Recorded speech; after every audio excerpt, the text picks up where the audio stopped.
Rare Wave, starring Justin Hargrove, Greg Neely. Here's the show. Welcome to Rare Wave, where we ride only the rarest of waves. I'm your host, Justin, and today we have a very special episode. I don't really have an opening monologue because I couldn't write it down, and honestly, I keep messing up, so whatever. Anyway, I want to welcome our host, our second host, actually, of the podcast. He's a phenomenal guy who is a guy, I think. Anyway, please welcome Greg Neely to the podcast. What's up, dude? What's up, dog? And we're back, dude. Nice. What is this? Is this real? Yes, it's a sweater. I don't know if that's a sweater or just a very thick shirt. It's a mix of both, you know what I mean? Really? Yeah, we're improvising today. It's good though. Yeah, it's comfort. I feel like you should. I feel like you should get like cowboy boots or something. Yeah, no, we're gonna no. I could see you with some cowboy boots, bro. I think you'd look very, very hot. I'm not excited for our guest today, dude. Oh yeah, dude. Well, I'm hyped. Come on. No, yeah, let's get. You know what? Should we just welcome him? Sure. Yeah. Honestly, Okay. We're wasting time here. Here we are. This man is it's a lot. I wasn't. Sorry. We'll discuss that later. Okay. Anyway, this man is a lot of things. Honestly, director, writer, producer, film.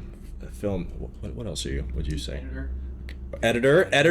Yeah. That's good. Sound designer. Yankees Sound fan? mixer. Are you a father yet, or Yankees fan.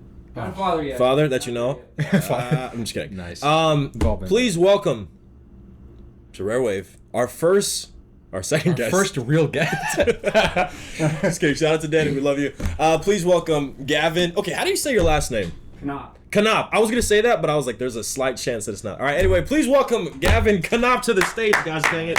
Yeah. What's going on? Thank you guys my for goodness. having me. What's up, dude? Good to going see you, on? man. Oh my goodness. Thank you. Dude, I gotta tell you, when I first saw you, I was like, that is a nice shirt as well. Thank you. I appreciate that. You're welcome anytime. Is that an Apple Watch? This is an Apple Watch. Yeah. Yeah. It's It is. kinda- I like your watch too. No, it's not It's Apple. not Apple Watch. You know, it's genuine plastic, actually. No, Does it's it work? It does work. Right now, it's 7 something. Yeah. It kind of works. Yeah. Well, I like to go old school. I like the, but I think you can like switch up the bands, right? Like you can do the bands with the On the Apple Watch? Yeah, you can. Okay. It's pretty cool. I haven't done it yet. How long have you had that one for? Probably like a year. Oh, sweet. So it's pretty nice. It's very helpful. Like I don't have to check my phone for messages. Check right here. It's really nice. You can also run on it. You just Yeah. hit play. You can run on your app. Oh, you're saying with it. I was Yeah, like, no, huh. literally just hit play. You don't need to measure distance. It does it for you. Yeah. That's Track awesome. your sleep. Exactly. Get all your vitals. Yes. It's pretty. The it's vitals pretty cool. part is kind of insane. Yeah, I know. Oh, And it tracks like how long you're asleep for. So like, you Yes. can keep track of that. I know. It's very nice. I see my awful sleep schedule every day. Exactly. It's so tough. Especially if you're a filmmaker, you're an editor, you don't Right. really sleep at all. Oh yeah, there we go. Not very good. Glad I don't know about that one yet. Yeah. We'll get into that, but when do you edit your movie? Like, are you a morning person, night person, midday person? Really, like, no particular time. I do edit overnight a lot. Oh, like, shoot. I'll start editing at like 8 p.m. It'll be like just a couple hours. Yeah. And then I'll see the sun like rising outside. And go, oh shit. Like the Lion King. So you're like, what the frick? Yeah, I'm like, holy, yeah, it's pretty insane. Like, time really flies when you're editing. Yeah. When you're, especially if it's like your own project. Yeah, for and sure. you're just like like all you're thinking about is like what you're working on. Yeah. And you're imagining like what you're gonna do, and then just like the time goes by really quick. That's crazy. Yeah, I think I think that I'm the same way with like any sort of, like when I was really into recording music, like one of my favorite songs that like I ever did was a song called Life Without You. That kind of blew up. It's no big deal. I got 3,000 plays on Spotify. Wow. Yeah, it's no big Impressive. deal. Yeah. Also, I want to explain something. 100 of them were We all just unsaid in the shower listening. it's what helps is you kind of just let it Yeah. because then you kind of All right, I'll get You play it on loop. Tell us, Yeah. Tell us a You got little bit about yourself, or like how you got into this whole filmmaking process. Well, when I was super young, I think a lot of kids like from my generation got into stop motion, like with like Legos and toys and things like that, because I had no other way to. Yeah. That's So when I. you take a picture like every second, right? Yeah. Okay. So I was really into like the show Lego Ninjago. Yeah. Seen that? It's I've actually been into it like again, like the past month, I'm kind of embarrassed to tell anybody because Yeah. it's for like 5-year-olds. Yeah. I've been like listening to the score and everything. Anyway, I was super into that show. And so I had all my like Lego Ninjago movie like figures. Yeah. And so I do a lot of stop motions there. And then I got a game called Little Big Planet, Ooh. which I feel like yes. did we talk about that at some point? I don't I don't know. remember. But I got that game where you could make your own movies on there. And so I learned, like, weirdly, I learned a lot about filmmaking through that game. I did a lot of Spider-Man movies on there that'll never see the light of day. I dig it. Wait, so that is like, how old are you when that's happening? Like 10? About 7, 8. 7? Mm-hmm. Bro, because I'm gonna be honest, I was kind of looking at your YouTube, and you have a video of you and is it your brother? Yeah, me and my brother. yeah, we're dude, lightsaber fighting? Yeah. Yeah, that was I was like 10 or 11 when I made that one. Yeah. That's when I got my first like iPod. Yeah. And I got like the lightsaber app. There I we could go. like track the lightsabers and everything. Yeah. My brother was like, I dragged him out to do Yeah. the fight scene. He was pissed off the whole time. Really? He's like, bro, come on, like let me try this out. We used like the PlayStation Move controllers for Yeah. lightsabers because we didn't have real lightsabers. Yeah, but see that I feel like as a I'm not a parent, I don't think, but I think that looking I don't at think. I'm just kidding. I know I'm not. But looking at like your kids and being like, okay, cool, they're using technology, but also being creative and going outside. Yeah. Because I feel like, I mean, you're what, 22? 22. Yeah, we're 24, so like we're pretty much the same generation. So like, yeah, being outside, I feel like now like I haven't seen a kid outside doing anything in like ever. Yeah. You know? So that's kind of cool. I only really see kids like on their like motorbikes or their motor scooters, Oh but my I don't gosh. see kids riding like real bikes anymore. Yeah. I just see like the electric ones. I know. But yeah, man, I used to work at a grocery store, and I would constantly see like little kids in the carts like on their iPads. Oh yeah, yeah. And they'd just be scrolling on like TikTok and Yeah. Instagram, and I'd be like, bro, you're like 3. The worst is the combination of kids that are on their iPads and they got the little backpack leash. Have you seen that? The backpack leash? I think that's child abuse. I'll be honest. It's disrespectful, bro. That's another level. Yeah. Yeah. Kids just doing whatever. You're holding the leash. You're not even looking at it. Yeah. It's like dragging it out. No, I would not let my kid have like technology or an iPad. Like on TikTok, they're scrolling on TikTok and they're like 4. Whoa. Like that's melting their brains away. you know? I feel like we got maybe a little bit of less normalcy. Oh yeah. Because like flip phones were still a thing when I was a kid. Like it was like iPod once I was more getting into high school and everything. Yeah. It's crazy. I had a little flip phone when I was like 8. Yeah, same. Like I didn't have like I didn't get an iPod till I was like 10. So but yeah, so anyway, I did a lot of stuff like that. I'd get my brother, my friends, and we'd film little movies. Has it always been your like main passion? Like you knew like this is just for me, this is what I want to do? Yeah. My parents tell me a lot that like they've never had to worry about like what I want to do because I've kind of expressed the same thing my whole life. Cool. And I'm really lucky to have that because you know for a lot of people it takes them, you got to go through college and you know figure out what you want to do. 23 years. Yeah. It takes a, and you know I still haven't really gotten where I want to go, but I have a very one track sort of mindset. I don't have a plan B, which I think is like essential for it. But yeah, it just developed when I got to high school. I had access to better equipment and better resources and things like that, and I just sort of followed whatever was guiding me the whole time and didn't really think twice about what I wanted to do. So I've just kind of kept pursuing that, and I don't have if I don't make it, then my life is not my life. It's got to be this, Right. It has to be. That's awesome. Yeah. So as far as like because talk about social media and everything, like, because I didn't have anything really until like, well, I had a phone when I was like 11, and then I went ham on it, and my parents were like, nope, and then they took it away. Yeah. We don't even get into that, but let's just say my brother's a freaking Snitches. snitch. He's a snitch. I love him. Anyway, but yeah. So was that like? Were you on any social media as a kid, or like were you just? I wasn't allowed to have Instagram until I was, I think I was like 12. Okay. So pretty like normal time for kids at that time. Yeah. But I had a personal account. I didn't really do like fan accounts or anything like that for a while. Yeah. Except for my YouTube channel. Yeah. Because I have videos uploaded on there. Yeah. But like that was the only one. Instagram I just posted like for my friends. Yeah, because I'm trying to figure out like how did you kind of, because I feel like it has been like, I mean, you don't really pop off, I feel like, unless you did like at 16 with like a kind of a cult following. Like, was it gradual? Did you post things on like certain forums or like certain like Yeah. fan accounts or whatever? Or? Yeah, I made a fan account when I was like 14. Yeah. Spider-Man fan account. Yeah. And I was a little fucking menace on there.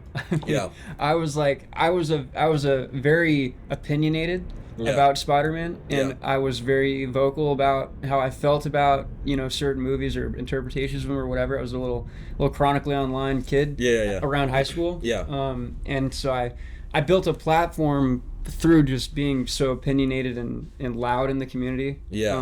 And as time went on, I stopped being so like negative because I would criticize a lot of stuff, when I was younger. And it developed over time into being more productive and like pitching what I would do with the character as opposed to what I don't like about certain interpretations. So I turned it into a positive thing, and I think that's how I kind of built more of a platform, is when I pivoted towards being productive and like okay, if I'm not satisfied with what they're doing, then I can pitch what I would do, right. And I think that was more communal and positive, and people were able to like follow that. It wasn't so toxic the way I was. Like when I was 14, I was just a little unlikable, man. Like, get him out of here. Yeah. Was it on Twitter? Was it like or like, because I'm just trying to, because I didn't really, besides like Instagram and then like I guess now TikTok, I never like got into the forums or like the going back and forth kind of thing. Yeah, really Instagram. Oh, Instagram. Okay. Yeah, and like, man, I would get into little wars on there with other accounts and beef and drama and make enemies, and it was just a whole. It's weird to look back on, because I'm way less online now than I used to be, and I live more in the real world. And so to like look back and think I was part of like this digital world that wasn't real, and I was like buried in it all the time, and like that consumed the majority of my days. It's really, really strange to look back on, because that's something that hasn't happened in human history before, to have like this alternate, world that you're part of. You know what I mean? Well, I think that's partly what we were saying earlier with our generation, because dude, I mean, we've progressively. I was listening, actually, Rogan was talking about this, and like, who is the greatest generation in terms of like what we're getting at such a rapid pace. You think about like the greatest generation, they saw like a horse and buggy, and then they saw like 1940s radios, television. I think there's something crazy about the internet, to where we go, all right, cool, we already had like phones, we had cars and whatnot, but there's something about the internet, bro, that's like a curse and a blessing at the same time, where you can literally have anything, like any information wise, within a snap of your finger. Like I remember never mind, I'm not going to get into that, but No, I mean, what I've noticed is like the trajectory of the world is just getting quicker with everything. Sure. Because I appreciate the process of doing research on something and having to dig for something, and because you learn a lot in that journey. And I've had to really scale back on, AI was really enticing at first because it was so quick. You could get your answer really fast. But I think you lose a lot of that.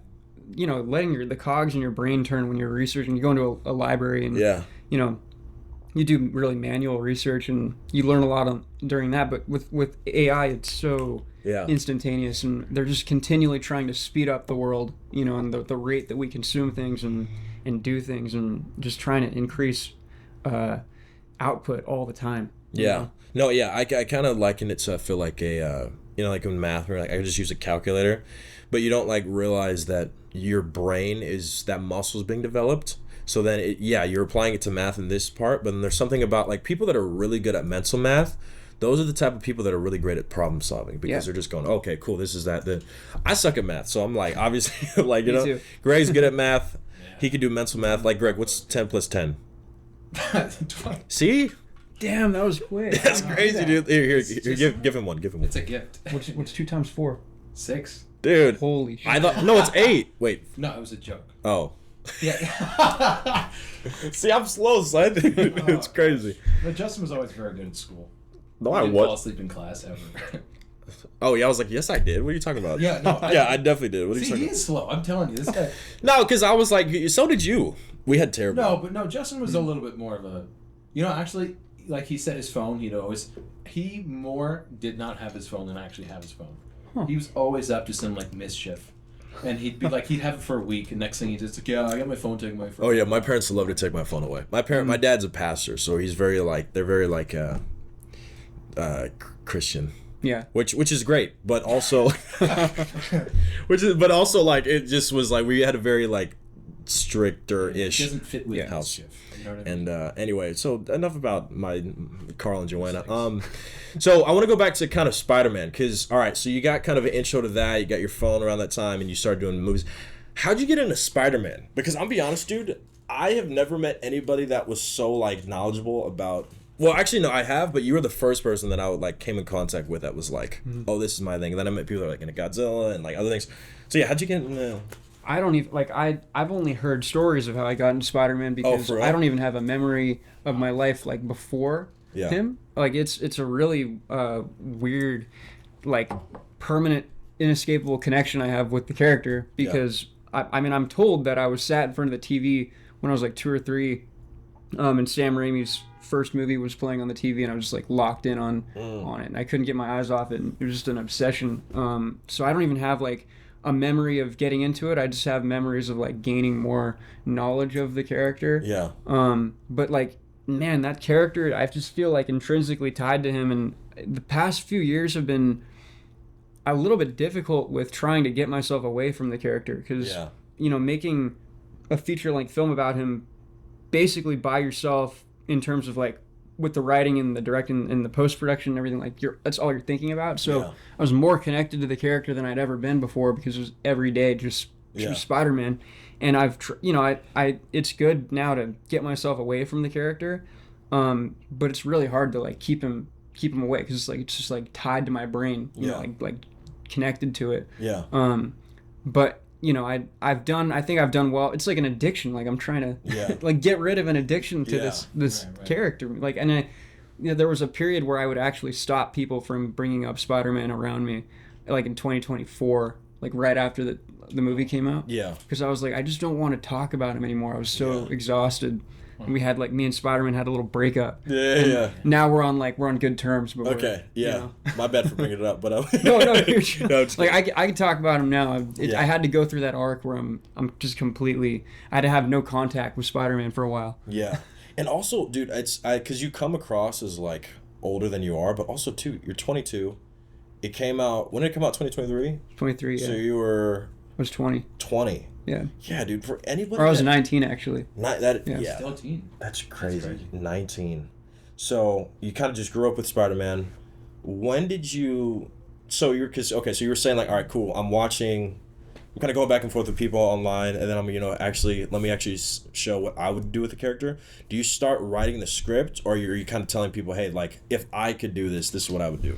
So I started with this. It's so obnoxious to like look back on because how did I have this much time? But I developed an entire like fictional 10-season long Spider-Man TV show, like a live action TV series of the character. Okay. And I like did a bunch of like I'd pull actors from the industry and I'd cast them as the characters and I'd use footage from their movies to make like fake trailers and fake intros. And things like that. And so I wrote like this entire pitch for a TV show like season by season with the whole plots and arcs laid out, and people got really invested in that. Like I kind of treated it like as if it were a real running TV show. And I was able to build a following off of that, or like get people really attached to like, I guess like my Spider-Man. And kind of created like this desire to actually see it come into fruition. And so I had a plan that whole time of like, this is my pitch, and then I'm going to reveal that I'm making a movie. So the script was simultaneous with that fake TV series. Wow. So the plan was, you know, create a desire for people to see what I would do, get them invested, and then propose to them, okay, look, now I actually have the ability to make this, you know, a version of it, you know, because the movie was it had a lot of beats from that fake show, you know, but it carried over a lot of like a lot of my castings for Spider-Man were like very similar. And things like that. So I was able to kind of let that carry over, and use the momentum of that to keep the train moving. And so by the time I announced the movie, it was like, a week after my show ended. Oh shoot! So everyone was kind of like, "Oh shoot! All right, that's kind of expected that you would do." Kind of okay. I didn't know that actually. So I dropped the show, or dropped the ending, and then I did like a countdown right after. People, oh, what is this? Wow! And so I was this able to- is timeline like what 21-ish, 22? January 2021. Okay. Is when I finished like the show. Yeah. And then I announced the crowdfunding campaign like a week later.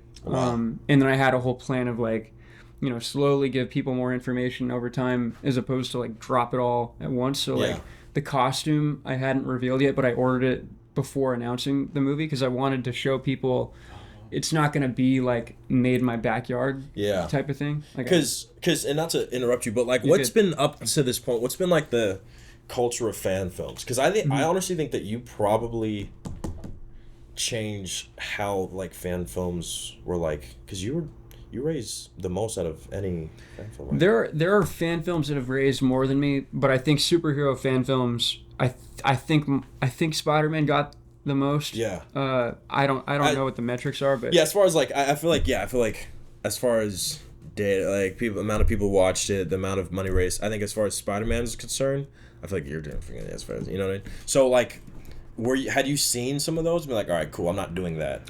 Yeah, I think it was like less so about not wanting to do what other fan films do and more so trying to overcome like the stereotype of a fan film. I dig it. Yeah. So like I didn't particularly like I wasn't super familiar with like fan films. Like there were some that I'd watched growing up and things like that, but I knew that there was a stereotype around fan films of like, the expectation is you're shooting on your iPhone in your backyard type of thing. Yeah. You can hear an airplane go over. Right, exactly. Yeah, and it's supposed to be 1776. Yeah, you got and you a lot of fan films they would have things from like existing Spider-Man movies. They'd like have the same costumes or they'd pull from things. So I wanted to like prove to people that I was trying, like the attempt was to do something that felt like it could be taken seriously. For sure. And so that's why the costume was really important. Yeah. To show people like, look, we really are trying to do something here, and it's not like an iPhone type of project. iPhone 6, not even a 10. Yeah, iPhone 6. Yeah. Now,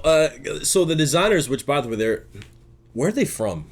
Italy. Italy, okay, because I met them at the premiere and they were super chill. They're like, "Hey, we got to." I can't do it. And I was like, "They're awesome, man. What's up, man?" I didn't know who he was. I thought he was just a homeless guy. Because designers, they kind of dress like a little crazy. I think they made their fits custom for the premiere. Like I think they custom made that. That's pretty badass. Yeah, that's pretty badass. They're pretty sick, man. They're cool. Yeah. So okay, Costumes were great, by the way. Yeah. I was there that day. Justin actually ran out of gas. I had to help him out that day. No, I didn't. I didn't. No, not that day. It was. But the costumes actually, the designs and everything. I was there in the premiere and everything. Seeing those. Show the mannequins. Yes. Yeah. Like that like for each side when you walk in. I still I have them all in like a bin in my closet. Nice, dude. And sometimes I feel it like calling to me. Yeah. Like I can't. Lotus 2. No. They're like, do it again. I'm like, no. Yeah. But I'll pull the bin out and like I'll hold the costume like one day. Yeah, like, dude. No, I can't. Well, dude. How was? Because like, I think it's a mix of being so young, also raising that amount of money, the amount of expectations that ensued. Yeah. How was that for you? Because, full disclosure, Justin was in the film. I conned him so hard on a few of the things. Yeah. But when you really do look at the full picture, especially like a 16-year-old running this film, getting all this attention, didn't like Sam Raimi or someone tweet at it? It was John Watts. Yeah, John Watts. Getting like traction like that. And also like it goes to that toxicity online. Like anything you do wrong can be taken very harshly. Yeah. How was that explosion dealing with it? Also, I feel like a lot of ego can always ensue there, where when I'm getting all this praise to do this and this, I can get very like narrow-minded and it's this way. And then you can quickly learn, like, I was blowing smoke up my own ass. Yeah. Like, that's not at all how it should work. Yeah, so for me, I had there were a lot of discussions about, like, ego, and I've thought about it a lot, about kind of how people were looking at that. I've ultimately determined that there's a lot of projection from people, and if they were kind of trying to put themselves in my shoes, my position, and imagine how they would feel in my position, right? And I can understand that. My relationship with ego is like that. All of that happened kind of before I even started making the movie. Mm-hmm. So I had a lot of problems with ego that I think I think people who had followed me for a long time had picked up on from when I ran the fan account. I had a big ego from the fan account. Yeah. Because I was like, I have this authority position on Spider-Man, and I've got all people agree with my opinions and all that stuff. That was when I was like 15. Right. And I got humbled pretty hard many times from that. And I had there were periods where I'd quit the account and tried to leave social media because I would get in some pretty intense fights about the character. Yeah. So was this always online? Did you ever run into anybody user 4467 Patriot 9 whatever? Well, I know you. Yeah. Well, back before the movie, no. Okay. After the movie or when I started it, there have been a lot of runs, all positive. Yeah. Which was surprising me. I thought I'm gonna get killed. Yeah. But luckily, no. I've had all positive. There will be. I honestly literally 2 weeks ago, I walked into I think it was Chick-fil-A, and I heard the workers whispering Lotus guy, it's the Lotus guy.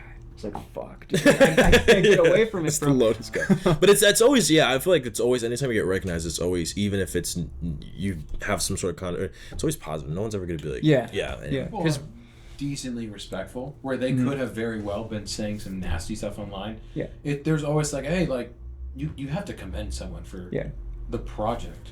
I mean, there was only one kind of negative interaction, which somebody had an idea about me, and we talked it out for an hour. This random person at near where I worked at my grocery store job, and I was able to just talk to them, and they were able to see that they were pretty wrong about a lot of things. Because the problem is that, well, I'll finish the thing about the ego first, and I'll get into the PR stuff. So I got humbled prior to actually starting the movie, and so I learned a lot of lessons about ego in advance because I had a big social media following. Yeah. And so by the time I started that, I had been aware of what an ego can do to you and how to kind of control that. Yeah. So honestly the attraction and attention didn't build as much of an ego as much as it just built a lot of gratitude for me. Right. And I think people kind of construed how I was when I was younger versus how I was when I made the movie, and kind of also the level of projection of what I feel like in his shoes. Of course I'd have an ego and things like that. Yeah. Without realizing that, people didn't really realize where I was mentally during all of that. I just felt pure gratitude and happiness the whole way through. When it was praised, when I was getting that traction and attention and things. And in terms of the pressure, I just wanted to make a Spider-Man movie. Yeah. I wasn't trying to make anything viral or make anything go big. I just wanted to make a movie that I could watch and enjoy. I still go back and watch parts of it, and I did a recut of it that I quite like. Yeah. So I go back and watch it as a fan. I just wanted to make something that I could enjoy. So I just tuned out a lot of expectations, and I think that's why when the movie, when I dropped the movie, it wasn't what people were anticipating, and I didn't factor in what the reaction would be because I didn't factor in what people would think, and I should have more, because ultimately I didn't really take into account people had donated money for it, and so there's a degree of owing people. Right. I still feel like I delivered what I said I would, but not exactly to the quality that I wished it would have been. So I don't know. There were a lot of factors with that, but ultimately, when I was shooting, I didn't feel pressure because I felt like I'm making what I want to see. I was the audience member and the person I was delivering the movie for. Yeah. At the end of the day, and then the recut was more so for the people who were let down and disappointed. I tried to mitigate certain things and give them kind of what they were expecting instead. Yeah. But that's honestly, that's where I think true authenticity comes, because you will get, I feel like in any sort of regard, whether it's entertainment, arts, just life in general, you'll get burnt out if you are always trying to constantly do something to make people like it, you know what I mean? Yeah. Or to be all right, cool, I'm doing this because I think this is what you want, because you can never really read the minds of people. I think the only thing with this is that people, there was money involved, you know what I mean? So it's, people had a kind of a stake in it, and so they were like, all right, cool, we're gonna get this, and so what was that kind of something that you kind of came to pretty easy, okay, that's probably why, or over time looking back, because also too, again, you're still young, you know what I mean? Yeah. So I wasn't sure how to contend with the backlash when it came out. Right. Because in my mind it was the movie that I wanted to make. Yeah. All flaws aside. And so I was really shocked by the reaction to the movie.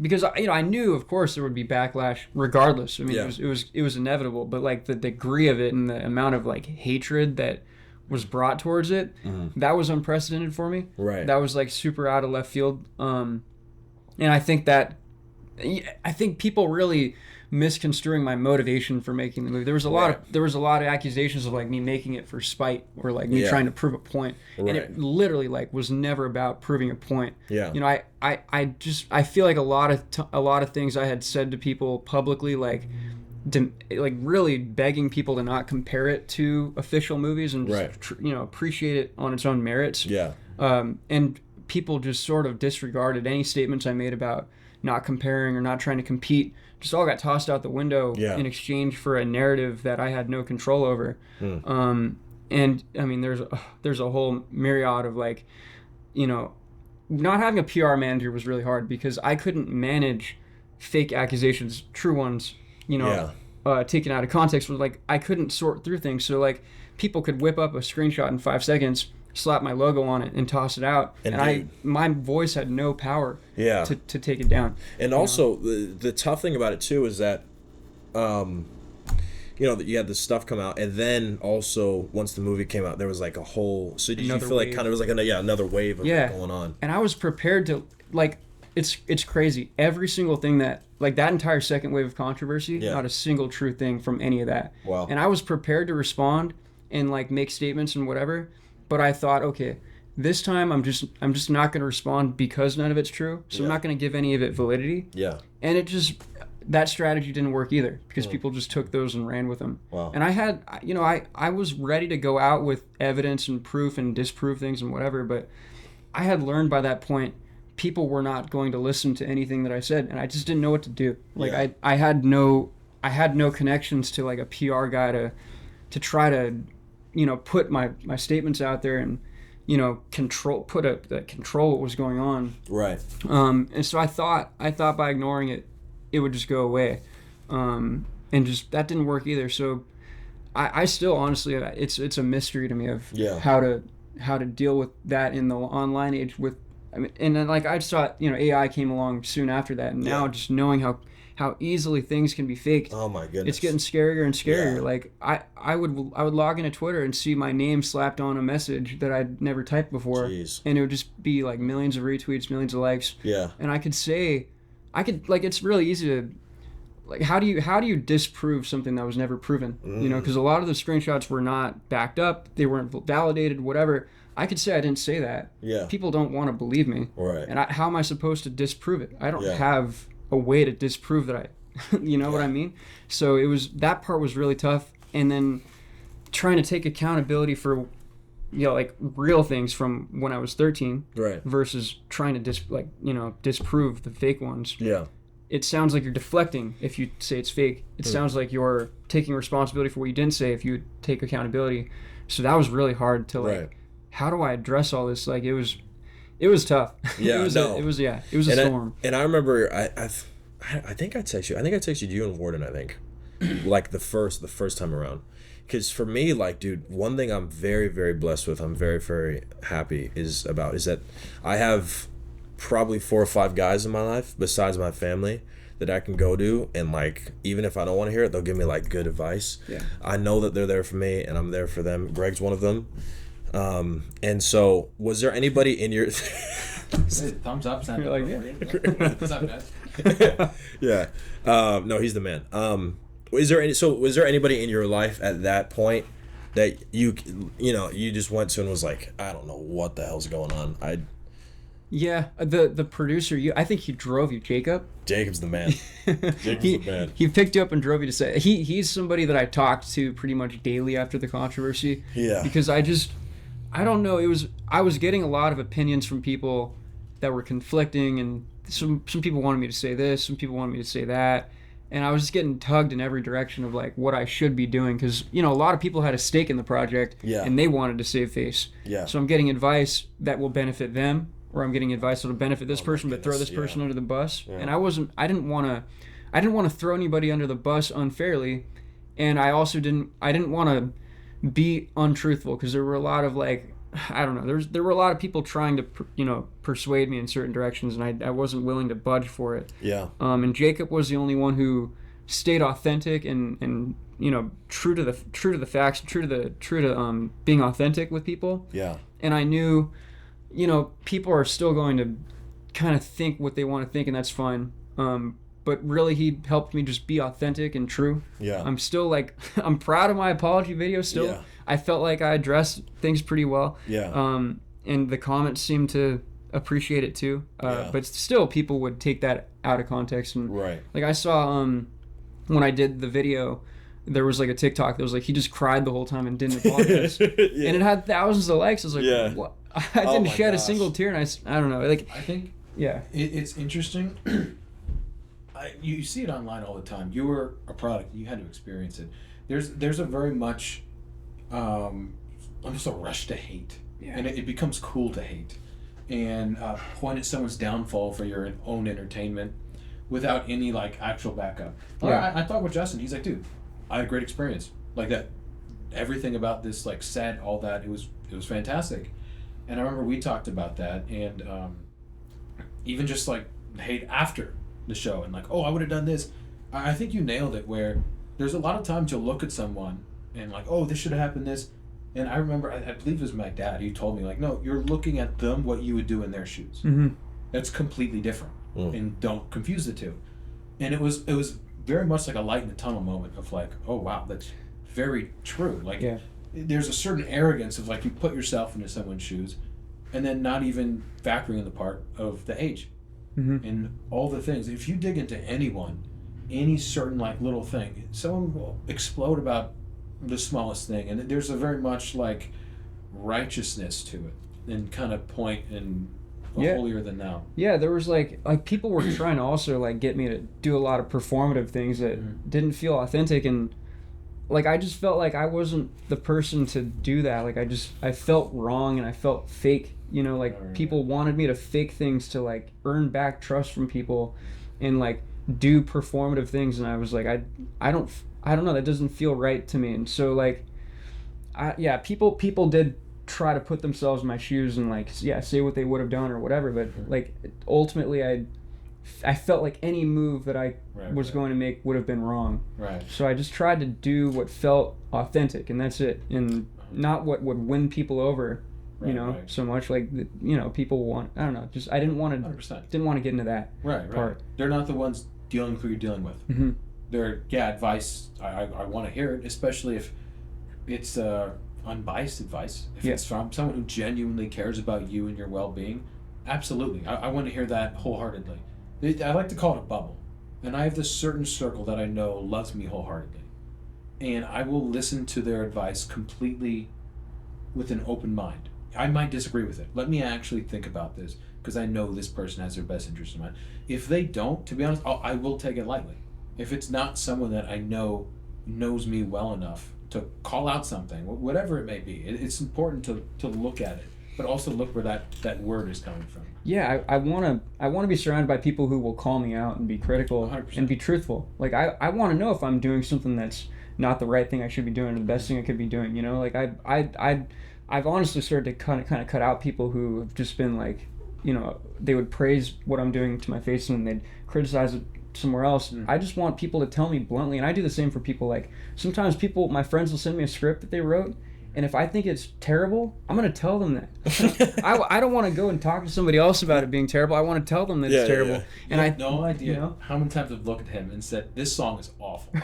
Perfect. That joke's not funny. That's exactly Most of them aren't. You know what I mean? And that's just how it is. Yeah. You know what I mean? Yeah. No, honestly, it's great. And because it's like you want people around you that could tell you, so then that way you grow as a person, because you don't grow without growing pain, you know what I mean? So it's like, all right, cool, cut that out, do that, do this. And it's also cool too, because like I remember, dude, going back to kind of the dealing with it of kind of the kind of just like the whole thing where it's like having to deal with people that are like on one way in front of your face, and then on the other side they're saying all this stuff online. Because I remember, did I ever tell you when the New York Times hit me up? Did I say that? Yeah, you did. Yeah. And they called me up, and it was like they were almost expecting me to like shit talk you.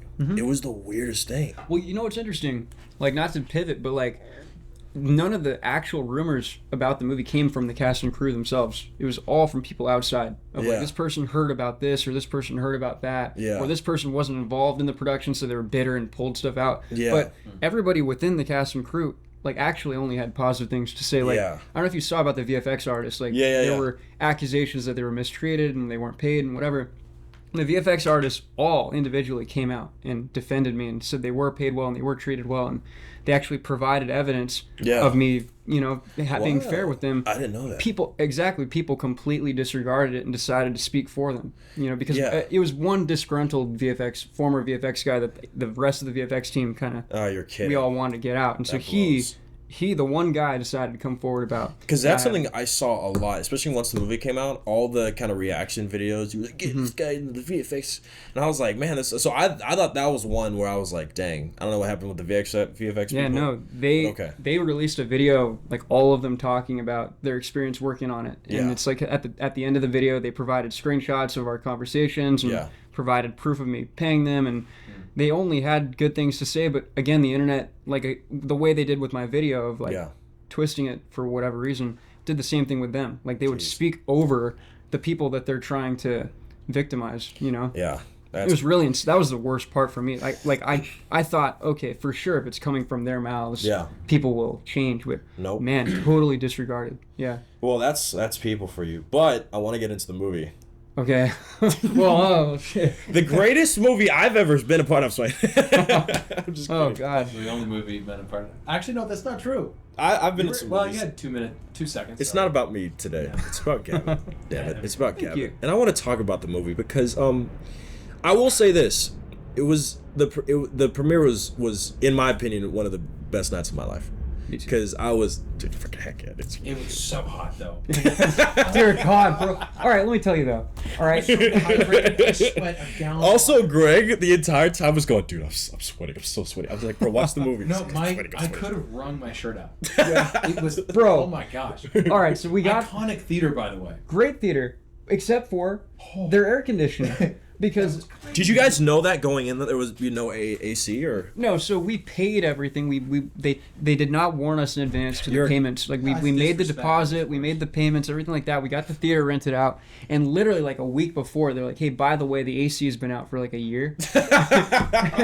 Like what? Like you got that check once it hit the bank account. Right. Oh, by the way, yeah, you go to the thermostat, it's just no thermostat. It's just a freaking hole in the wall. Yeah. So we're like, wait, what? Like, is there anything you could do about that? They're like, well. And it was like, they were like, yeah, it's gonna be a pretty hot night, you know. August it was 5th. August, dude. Right, we're in middle of August. Yeah. And I'm like, can you guys like get big fans or something in here? I don't know. Can you provide some ventilation? They're like, I don't know. We can do some ventilation stuff. Jeez, bro. Because I'm sure that wasn't cheap. It's an iconic theater. Yeah. Well, a few days before, they're like, yeah, we got the AC back up and running. We're like, oh, sweet. So we'll be good. Yeah. And then the day of the premiere, we're like, where's it at? Where's the AC at? And they're like, oh, it broke again. Thanks, dude. And I was not aware of how hot it got because I was in the front, you know, so I wasn't around other people. Yeah. And so by the time I like turned around at the end, everybody's drenched. Everybody's like dripping wet. Glistening. Like, yeah. You're thinking everyone's crying. They're like, no, this. Yeah, they must have really liked it. No, no, man, that was pretty awful. I did not anticipate that, and especially with how long that movie is. Yeah, dude. Having to sit there in the burning hot heat. Yeah, it's a long movie. Yeah. I don't pity any of them. Yeah, no, it was. But I the night itself was fun, and I remember because it was my sister's birthday, so we all went back to the house and got to bring my mom. And then were you with I'm assuming your parents and whatnot? Yeah, I was with everybody, and it was a great night. Like, especially because I didn't know about how hot it was, so I got to actually enjoy. But that was really cool though, because you got to see something that like, and it was cool because fans showed up, right? Yeah, that was just no, genuinely. I like, jokes aside, man, that was the turnout was pretty insane. Yeah, because I remember being in the theater and I was like freaked out that nobody was gonna show up, or I was gonna get like tomatoes thrown at me or something. Yeah. So I'm freaking out the whole day, and I'm like getting the mannequin set up and all this stuff, and you know I'm waiting, and somebody comes in and they're like, dude, don't like look at the line outside. And I went over to like, remember there was like a gate, the or little something gate thing. front? Yeah. And I look out and I'm like, holy shit. I had to Yeah. back up, and somebody showed me a video of like the line wrapping around the theater. Yeah. And that freaked me out even more. Oh shit! Yeah. People started coming in, they're like barging through security. People coming in through the side. And Yeah. I think it was like 1,300 or 1,400 people there. Jeez, yeah. Because the entire bottom got filled up, and then they had to go to the top. We were gonna close off the top. Yeah. But we had to open it up. So that was insane. And then after the movie was done, I went up on the stage, and a lot of people lined up to talk about the movie, and that was honestly very emotional because everybody that lined up, they were fans of Spider-Man. They'd been following for however long, and I had a lot of emotional conversations with people, and that's why I think when the movie came out, I was so shocked because the reaction at the premiere was very positive for sure. People, there was a standing ovation at the end. I was like, so I think I was shocked when it came out. Yeah. It also might have been because the heat. Yeah, they're like, it's done. So they're like, we can get out of here. That was a tough. No. That was a tough one. No, honestly, and that was really cool too, because you get to see a name. Because again, bro, I use your name on an Instagram or I use your name on a TikTok. But if you see something, like I remember I didn't know what to expect. So I told my mom, I was like, all right, cool, let's everyone dress nice. Greg wore a nice T-shirt. That's great. There's Thank literally God I didn't wear a suit. Yeah. There's Good on you. It was like a full wool. No, don't talk about it thank was God, very bro. wet Because wool every one of t-shirt. us and my boys, we all like dressed up, and Greg shows up. He's like, I got the T-shirt. I'm like, you got the T-shirt. It was a nice T-shirt, Some but wool pants as well. It was wow. so hot. But yeah, dude. So yeah, it was There really, was there were some positives. Like I remember, I mean, this is a very biased. Justin Shocker scene, I really enjoyed. Mm-hmm. I think the best action happened in the it did. in the first That was 5 minutes. That was like my idea at the time was like, okay, open it like a Right, typical superhero movie, and There's then good like banter and all that. yeah, I like that scene. Okay, I've always wanted to ask you, the Green Goblin. There was like a minute of the minute Green of him? Goblin. Yeah. Yeah. How, was there? So we only added him because of the increased budget. Like he wasn't going to be in the film at Because first. like the only scenes were him just getting the Beaten hell up. beat out of him, and then it never went back. Yeah. I was like, oh, wait, Yeah. what happened to? Yeah. Squirt. I only added that because whatever the squirt. the squirt. That's the nickname I chose. Yeah. We'll go with it. No, I mean, I had when I opened the crowdfunding, I told people no fights, there won't be any action. Really? I told people you're getting a Spider-Man drama. Okay. So people knew that when they funded it. That's very interesting then, because I didn't know that. Yeah, I told people there'll be maybe one swing scene and no action. Yeah. And people knew that when they funded. Now, is the So- reason why you said that was because you're thinking budgeting wise, or you're just strictly thinking story wise? I want this to be emotional. Well, the goal was 20K when I opened it. Okay. I was only looking for 20K Yeah. to make the drama. Like it was gonna be like an hour long. It hit 112K. Oh my gosh! It was like I didn't hit that much. 112K. yeah. Jeez. I didn't. Yeah, it was. That's- I didn't know what to do. That was the budget for the rain, dude. every 3 minutes, I was like, I know, there's "It's rain raining everywhere." here." I was just praying it would rain inside the. And we're just in the hot theater going, oh frick. I don't want to be there. It's cold. It's cold. Please rain in here. Yeah. No, it's so fun. Like the rain scene. I don't know if you remember The rain when he's at the scenes. cemetery. There's one at the cemetery with Yes. Harry. We literally connected like a few hoses from the college across the street, and we got the producer like put his thumb on the Oh my hose. and gosh. that What? was the rain. That's what it was. Yeah, it wasn't even a machine. Like Oh, he just covered it with his It thumb. looked great. I thought it turned out- just rained a lot. Is that the I was scene like, with? Is that where Like a it's lot. who is it? Mariah and It's with Jordan? Sean. Oh. He's at the grave. Oh, and it's okay, okay, raining okay. on him. Okay. Yeah, but it was just a fire, like a hose from across the street. because it looked like it was raining. I was super happy with how, because I loved rain at the time. It was like, well, they're sad. Yeah, They're yeah. sad, so we'll put rain in We'll there. put rain, dude. Oh my goodness. It's the heavens crying. You know? Yeah. Wait, is that why there's so much rain? You're like, this looks great. Yeah, Let's this looks add it into incredible. every single Let's throw in the rain like wherever we can find it. Oh, there. Yeah. So, That's what- but you've had this love of Spider-Man, but then you're also new to actual filmmaking, because that's something I saw a lot too, where people go, "This nigga doesn't." this brother doesn't know how to light stuff and everything. But also, dude, it's your first movie, bro. Yeah. Like if I sat down and tried to make a movie, my establishing shots might be a little long, my lighting might be off, you might not be able to hear this going on. So like, what was that like? Was that something afterwards you were like, okay, this is like, I know this is my first kind of try at this, or you're going, okay, I think this is good, and then like, what was that kind of process of like Yeah. I putting that together? like I always say that I went into it a Spider-Man fan and I came out of it a filmmaker because of how much I learned about filmmaking through that. Like, I honestly think I am actually very, very grateful that I got torn apart by so many people on a stage like that. Like, my film was just torn to shreds, because how many people make their first film and people are too afraid to tell them what's wrong with it and they don't learn their lessons. Right. I am grateful that I put it out there and millions of people were able to say, you fucked up on this, or this is terrible, this is garbage. And I could look back on it and say, you know what, I agree with that, I don't agree with that, or I was able to really like learn what was wrong. And that's why I think the recut is just so much stronger. For sure. Because I learned how you just can't keep it like, you can't drench people in the same emotion for 2 hours. Like, you can't. I think I wanted every scene to be the best scene, and so I went super hard on the drama with everything. Right. And you just drench people and bore them and tire them out. You got to have like a roller coaster. Yeah.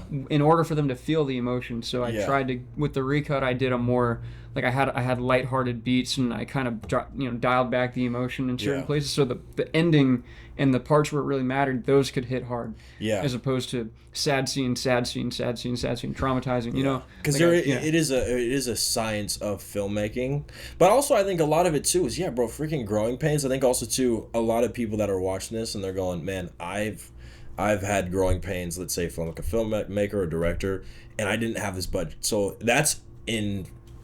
Even more so, they're going, frick this guy, because this guy got this, however, 100, whatever, 12. Yeah. There's a lot of, like, because, the opportunity for your first movie you have unlimited creative control, and you have a comfortable budget like that. I mean, it is still a micro budget, but for a fan film to have that money is pretty incredible. So, like, I didn't have anybody over my shoulder telling me what to do. Yeah. I also had, the money to do what I wanted to do. Yeah. And so, like, I really do feel like I got to make the movie I wanted to make, and it is an opportunity that is like 1 in a million to be able to do that. Yeah. And I'm so... more than that.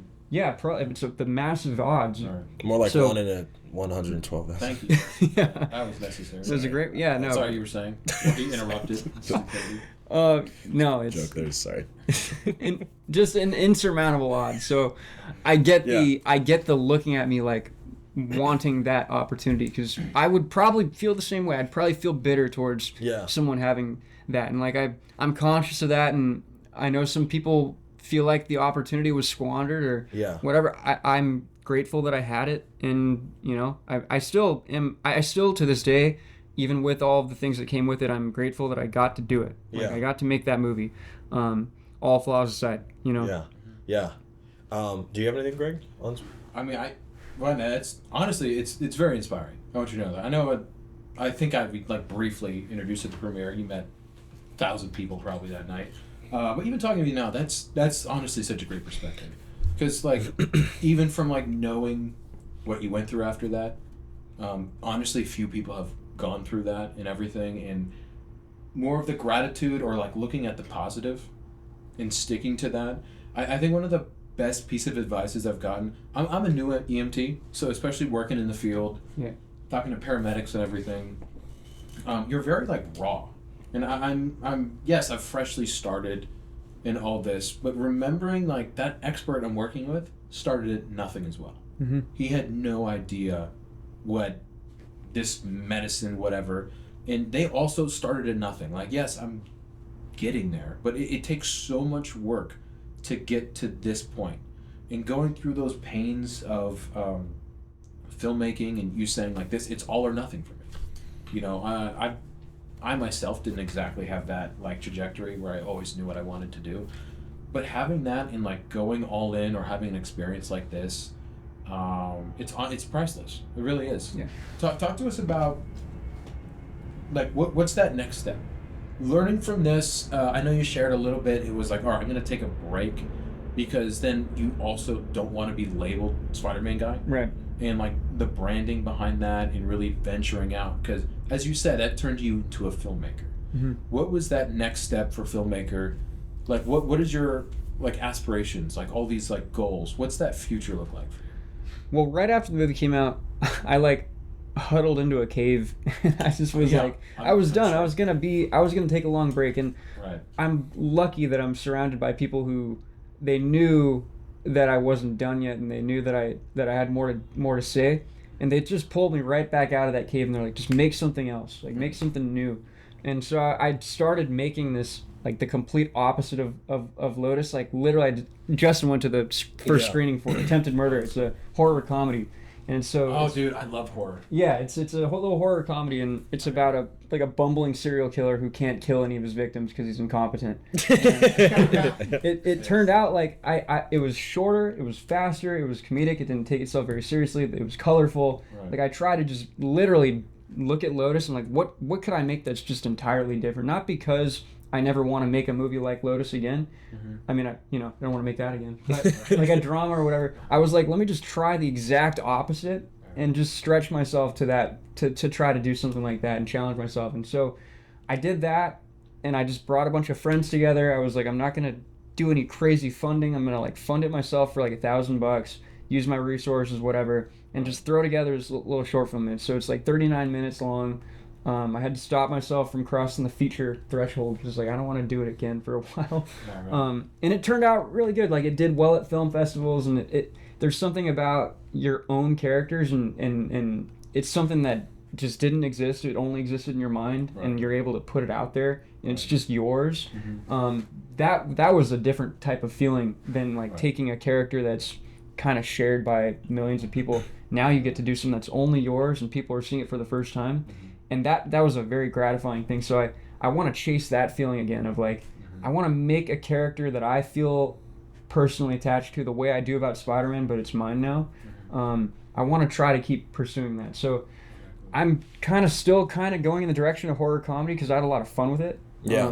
It's just like low pressure, low stakes. You know, it's just all like, I don't know. It doesn't feel like so heavy all the time. Right, you know, so I'm pursuing more with that attempted. It's called Attempted Murder. Okay. I'm pursuing more with that concept. I think that when I do my next feature, I think it's gonna be that concept. Okay. I'm gonna try to go the traditional route with getting funding, getting private funding, and you know, $200K to $300K. Like keep it kind of a little bit more than Spider-Man, but not go crazy yet.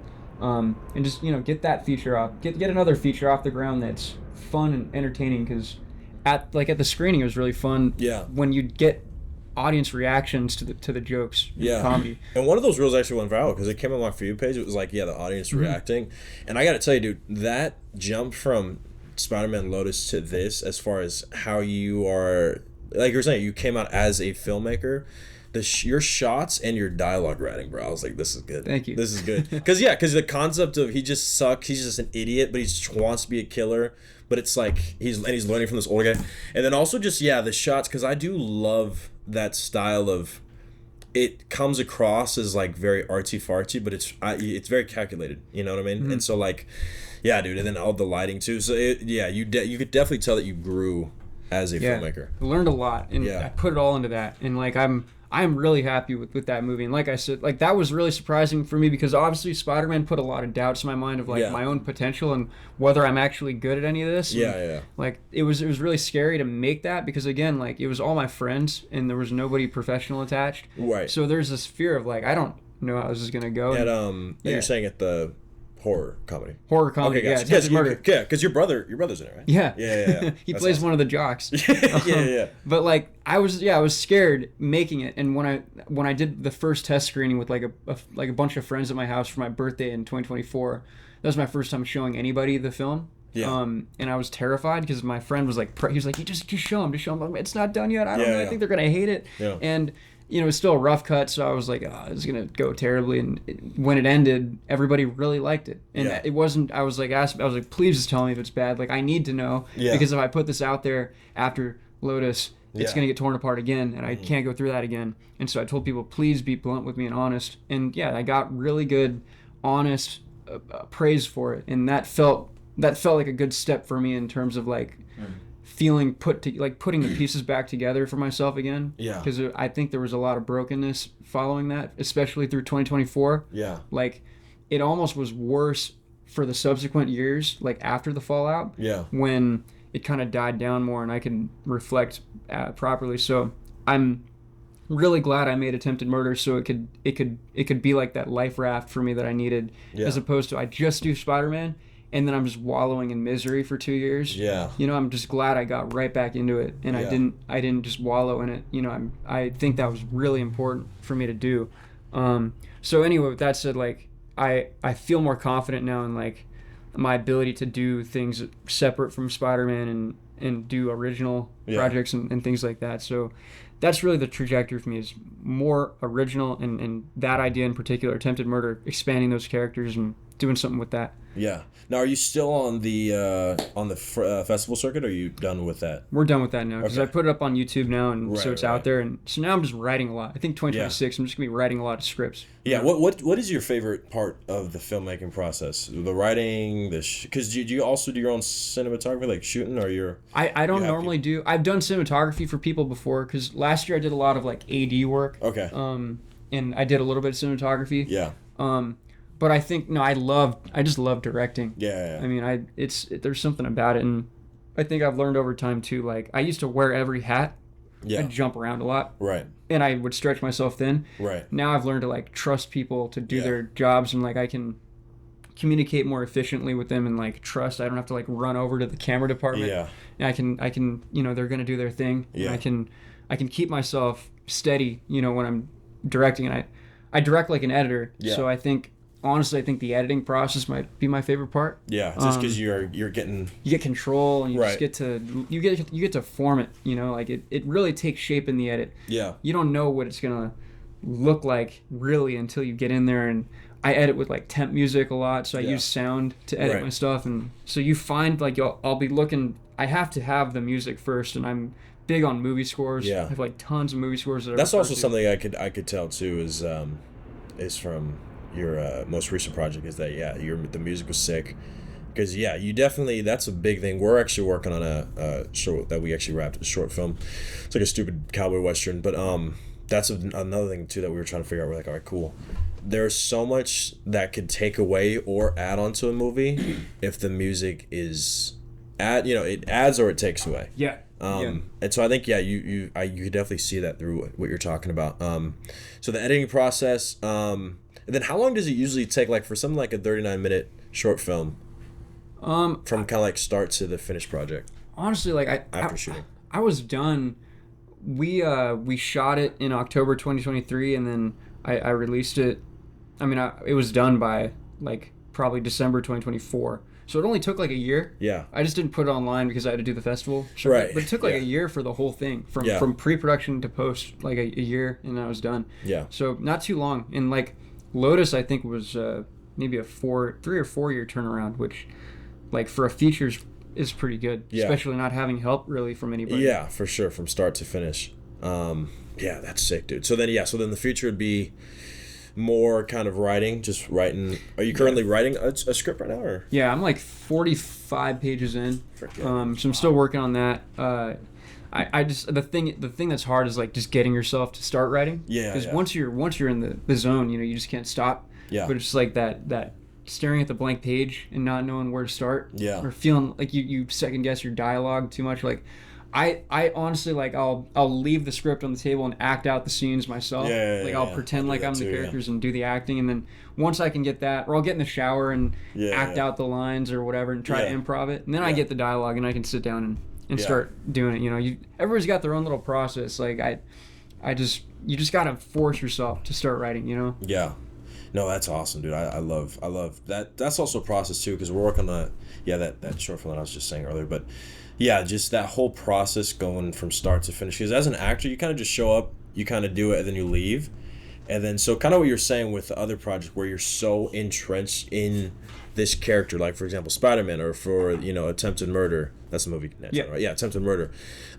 You're kind of in this kind of thing, and so kind of creating a world that's your own kind of world, and then it's got to be so cool to just see that your brother's in it, your buddies, your friends are in it. I don't know who that old guy that played it is, but He was cool. I found him on Backstage. He's like a retired teacher. yeah, I was like, he's giving backstage. Love to see it, dude. Yeah, he was great. Like he was like a former film teacher who decided like in his retirement he's going to become an actor. Yeah. And so that was really cool to like find him, and he's a really cool guy. He's a writer too. Yeah. Well, that's also something that's so important too on sets. Like I will say, Greg said this earlier.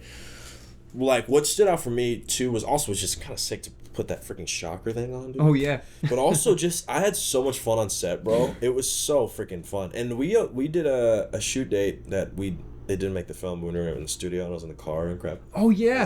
That was we were gonna do that like with VFX. We were gonna have a VFX Spiderman and everything because that would have been cool. But we just I don't know. I had to cut it. Yeah. It was just like it was too much action. Too much action. No, we got to get rid of that. That's more rain.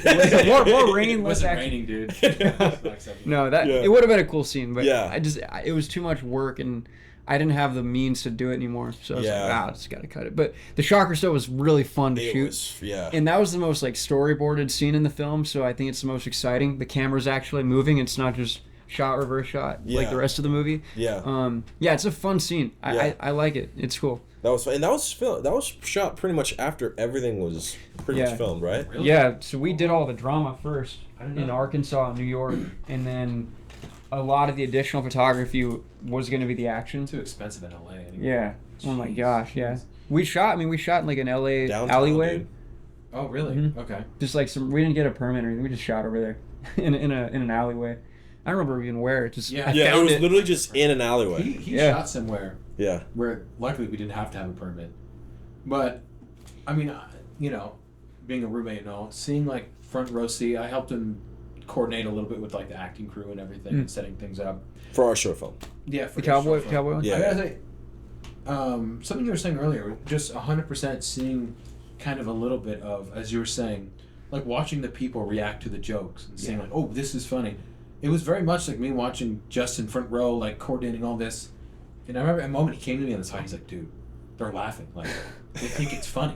Dude, this I remember I was it's like... hilarious part, bro. And I was like, yeah, dude, it's hilarious. But it was also cool seeing that reaction of, like, being reassured. Like, dude, like, it works. Okay, good. That humor, because I don't know what that's like. Like, there's been a common theme so far in our podcast here of, like, filmmaking and that art and creating.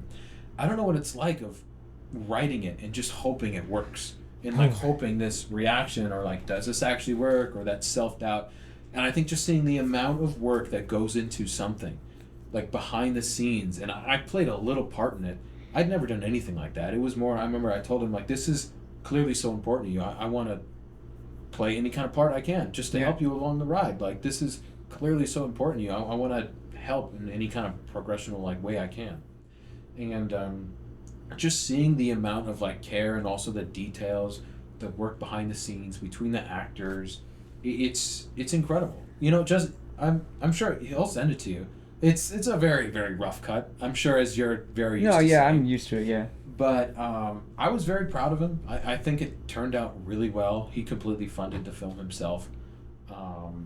But yeah, just seeing. No. The $23, dude. It's no big deal. The $23.99 it costs to do it. Yeah. Yeah, I crowdfunded it. I just did it on a freeway interest, and I was like, give me money. Six-figure budget this time, or no? I made one appearance because someone called out. Oh wow! So I have one line. No. You have It was labeled very well, though, I must say. No, Greg killed it, bro. Freaking Greg. Greg is funny. Is the highlight. Greg You're a future actor? No. Okay. He gets that a lot, though. Think he could? Honestly, Greg has a good comedic sense. All right. Yeah, I love comedy. I absolutely love comedy, but I'm not one for cameras, to be honest. I like behind the scenes. Meanwhile, there's like 4 cameras on. Yeah. I could write comedy, maybe. I've helped Justin write a few jokes. He has, actually, yeah. I actually spoke with a guy. We had like a 2-hour conversation, and he was a writer for Nikki Glaser. Oh. And he was telling me about the whole process of that Kill Tony bit she had. I'm sorry, not Kill Tony, the roast of Tom Brady. Yeah. And like hearing like all these details, it was so fascinating, and I loved that conversation. Definitely like walked away with a new perspective of just like the art of writing.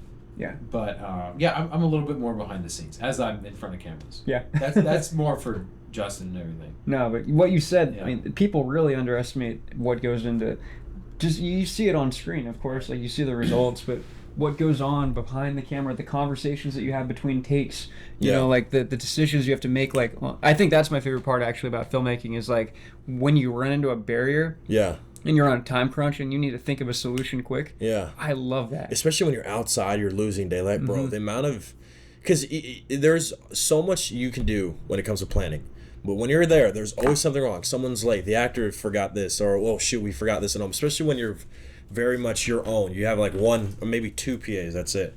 So yeah, so you like that then? I love the pressure. Like Yeah. that's why I actually like being an assistant director. Yeah. A lot of people, hate it because you're stressed out all the time. Yeah. I actually like the stress. Yeah. Like I like encountering the problem and then working with people to like quickly come up with Yeah. what is like the best compromise we can come up with without losing, what's already here. Like what shots can we combine? What can we cut? What can we, replace or whatever? What line can we lose? Yeah. Like any sort of kind of problem solving you can come up with. I love that aspect so much. Well, that's a good for a director because the directors that aren't good at that, they turn into the yelling type. Yeah. Yeah, and they get stressed out, dude. I did a vertical one time, and literally, like before shooting, he's all nice guy. About 2 hours in, he like freaks out.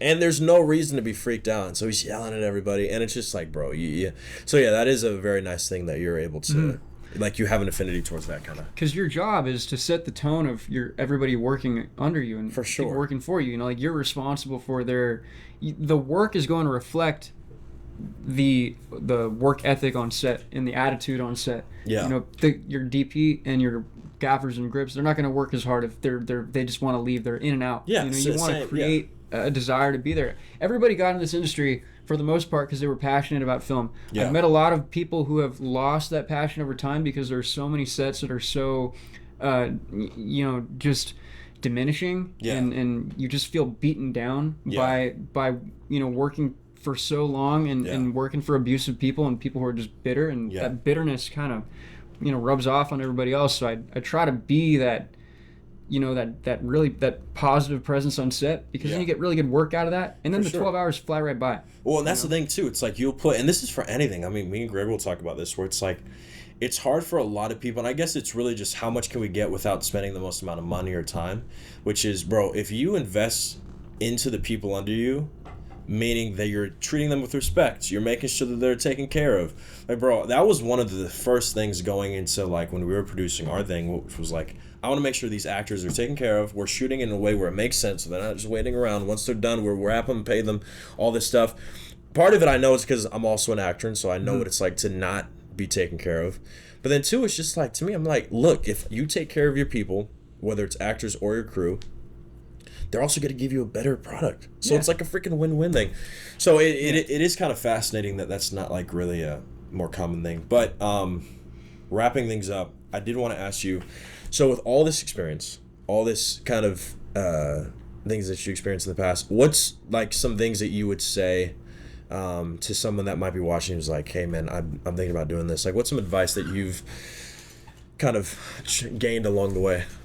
I think it's got to be just to stick to what is the stick to what you think is good and what you want to pursue and what you're passionate about. Yeah. Because I've met a lot of people over the past couple of years as I've gotten more in the filmmaking scene. People want to create what they think other people want to see. Yeah. And you kind of destroy yourself doing that. Yeah.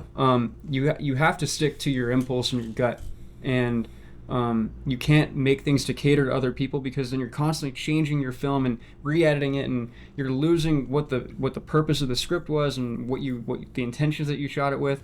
I've seen a lot of people just entirely restructure and re-edit their entire thing because they heard an opinion over here, an opinion over here. People aren't gonna like this part of it. You just have to make what your impulse tells you to make, and because you're gonna lose your passion. And the most important thing is to not lose your passion. Yeah. And if you get sucked into what everybody in the industry gets sucked into, which is like trying to get validated for your work, and of course I know that, having released something that was torn apart so hard, like, you really want to be accepted and you really want to be loved for your work, but you have to just shake that off, because it is a never-ending cycle of, you cannot please everybody, and people are always going to have opinions about your work, and you just have to create what you love, and that passion will sustain you. Because I've felt the temptation of, like, fuck what I want, what I want to see. Like, they want to see it. Yeah. You gotta suppress that. You gotta stick to yourself. So yeah. Dude, that's awesome. Greg, is there anything you wanted to add?